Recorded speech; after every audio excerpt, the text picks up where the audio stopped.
Okay, and on to politics. This is a pretty neat find. Just a second here. Okay, it's called Crossroads, The Future of American Politics. This actually is an edited work, and it has a whole bunch of politicians in it. And one in particular is, where is he? The Honorable William J. Clinton. He's in here. He has a chapter called How Democrats Can Come Back. I think this is about both Democrats and Republicans, or is it just about Democrats? I thought there were some Republicans in here. I think this was both. It's just both sides writing about how they can get re-engaged, get youth. There's a chapter here about getting youth re-engaged in politics. And oh yeah, another person who writes in this is Sean Combs. Who's Sean Combs? I wouldn't have had a clue if that was anybody significant. He has a certain nickname though. His nickname is P. Diddy. He actually wrote in this book, if you can believe that. And his chapter is called No One to Vote For. So there's also some dissident writing in here too, which is great. And there's a whole bunch of governors in here: Gray Davis, Howard Dean, John Edwards. Let's see, who else? I don't even know really who's that significant, who's not. Congressman. There's a bunch of congressmen in here. Most of these people, I looked up some of these people, and there's John Kerry, Senator John Kerry, Senator Joe Lieberman. Anybody who's not a senator or an ex-president or a congressman are usually radio people or TV people. I looked up most of them. Nancy Pelosi's in here. Who else? And oh yeah, and Reverend Al Sharpton, if you can believe that. Slap the Donkey Till It Kicks is this chapter. Only 5 pages. And that's about it, I think, for people that I recognize as significant. There's a couple professors in here, but not very many, just a couple. So I thought that was pretty neat. I'll have that. Bill Clinton and P. Diddy and Al Sharpton in one book. That sounds interesting. So I'll have a look at that. Okay, here's... actually, I'll do this one first. Might as well. Here's Bill Clinton's My Life biography, right? Volume 2, The Presidential Years. So I guess there's another volume. And it's got some pictures in it. I'll show you the pictures. I don't know if anybody watching these videos care about seeing pictures in books, but maybe they do. I'll just show... I'll just show this first one here. I don't know, well, I was going to say about Hillary Clinton. Hillary Clinton stayed with him because if she didn't, she would be a nobody. You know that's why, that she put up with that crap. Interesting, Bill Clinton, is he the biggest man that could get away with adultery? Is that what it takes to get away with it? To be a politician? To have that greater ego? I guess also Arnie got away with it too, didn't he? Arnold Schwarzenegger got away with it, hitting up the maid. It's just nuts. You get into politics and you just become a maniac, and people are okay with it. Alright, here's what happened inside the Bush White House. So you probably know what this is. This is about 9/11. Scott McClellan is some guy that's near Bill Clinton. It says, as press secretary. This must be him, press secretary. So this is his perspective on the whole 9/11 thing. You probably know about it, that, oh, there's a big piece of paper in here. Okay. You probably know that Bush he was reading to a bunch of kids in a classroom and sat there for a few minutes when somebody whispered in his ear that the Trade Center had been bombed or something or whatever. Anyways, I thought, I got a couple books on 9/11, so I thought I would have it add to my collection. And it was a reasonable price, of course.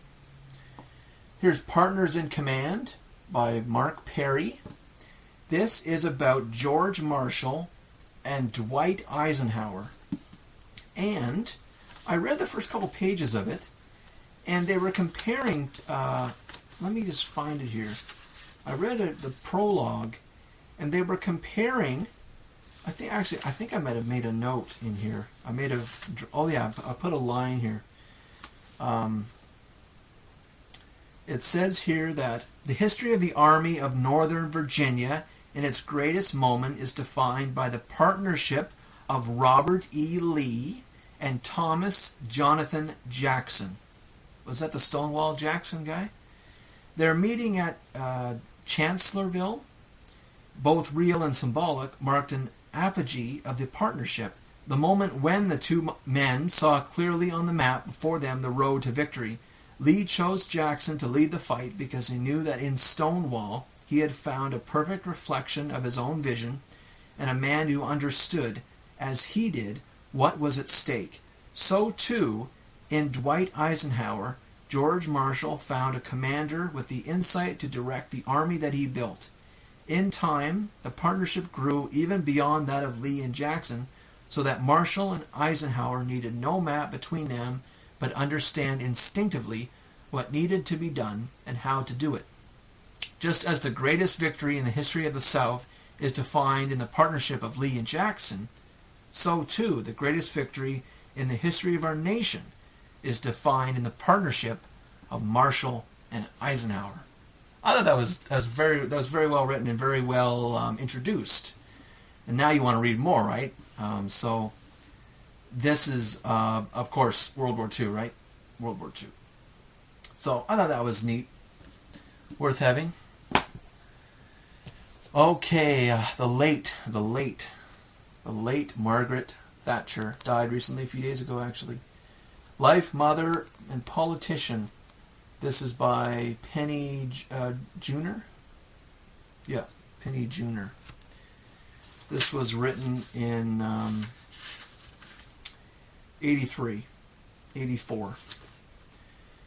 So you may know that. Well, she was called the Iron Lady, but I just want to mention one little thing. People on Facebook are creating these groups called Ding Dong and Witch is Dead. Like, it's just terrible and ridiculous and awful. Those same people are probably the ones that had a funeral in their own living rooms for Chavez when he died. Those are probably the same people. All right, here's The Coming War Between Russia and China by Harrison E. Salisbury. This isn't old, so it's not recent. And especially with North Korea happening, then there's nothing really to worry about between Russia and China. This is in 1969. This is a while ago. But I always wondered, how the heck, if there is some contention between the States and China, it's an odd contention. It's almost like a xenophobic contention between Americans and the Chinese. The communist element, the cheap labor element, the jobs are shipping over to China, and so we hate them, even though they give us really cheap stuff and increase our standard of living, we still hate them. It's just that complex going on. And yet, if Russia is also, it's a Western country, but it is more backward, and probably still is now. How the hell does Russia and China get along? I don't know. So I thought maybe if I read this book, I would understand more about the relationship between Russia and China, and perhaps paradoxically, the coming war between Russia and China might help me understand why they're not at war. Although I did read a little bit into that book, and it does mention that they sometimes have turf wars that go on between the two countries that aren't televised. Okay, last one. The linguistics professor. The linguistics professor with opinion on politics. Noam Chomsky. When linguistics is not interesting enough, write a book on politics. Hegemony or Survival, America's Quest for Global Dominance. So, you may know I guess I just kind of talked about Noam Chomsky and what I think of him. I have a book of his on 9/11. I also have a book called The Essential Chomsky, which I think has both his linguistic stuff and his other stuff. But Chomsky's been pumping out anti-American stuff for a long time, and this is one I found. It was $2, good condition. I think that's worth it. To me, it's worth it. I would certainly never buy. I don't even know what I paid for that 9/11 one, but I wouldn't buy a Noam Chomsky book for full price.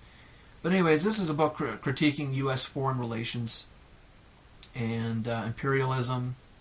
I don't know if it gets into colonialism, but it's it's worth $2. Let's just say it's worth $2. You just wonder about the global dominance. If I can say something for a minute here. America's bases in Germany, bases in Japan. Is it necessary? Israel. Is it necessary for America to have bases in these places?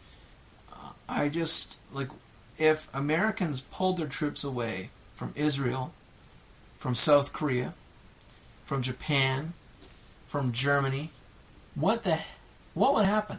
Would the world collapse? What is the great fear here? Is there really a hair trigger away from an explosion if American troops are not put in these places? It's just crazy. I don't know what the purpose is. Is world peace really contingent on American troops being in different places? Well, that's a foreign policy discussion. I know that Germany and Japan's American bases are there because of World War II reparations, peace agreements. I don't know if Japan is still under it, but it was that Japan was not allowed a certain number of troops in a standing army, as well as I don't think they even allowed to have a navy, but because America is to provide it. It seems like a strange war reparation. Is Japan paying for that? Maybe they are, but I don't know. Anyways. Okay, that's it for books for mid-April. I encourage you to show us your books on YouTube. We need more people. I once in a while look for other YouTubers that have that display their books, and unfortunately most of the time they are women that have trashy fiction, and that's it. Sorry about that, but that's what I'm seeing. It'd be nice to see people that have non-fiction like this, economics, history, and I also really enjoy hearing people's perspectives on their books, even if they haven't read them. You can get a glimpse of what's going on in their mind, I guess you could say. So if you're watching these, I know there's only about maybe 20, 25, 30 people who, at least when I first upload the video and make it public, about 20 or 25 people watch it immediately. And then after a month or so, it goes out to maybe 50, depending on the shelf, I guess. So there's not a lot of people that are watching it, at least immediately. And I'm not even sure how many people get here because they searched. Because in the description, I'm putting those the books. And the reason I do that, of course, is if people search for the book, they're like, oh, what's going on with? Is there a coming war with Russia and China? Or if they look up Jared Diamond's book, they might see my video and go, oh, maybe this guy will talk about it. And I just wonder, I don't know how many people actually find this video by that method. But anyways, I'm encouraged there to be more people out there doing what I'm doing. That would be great.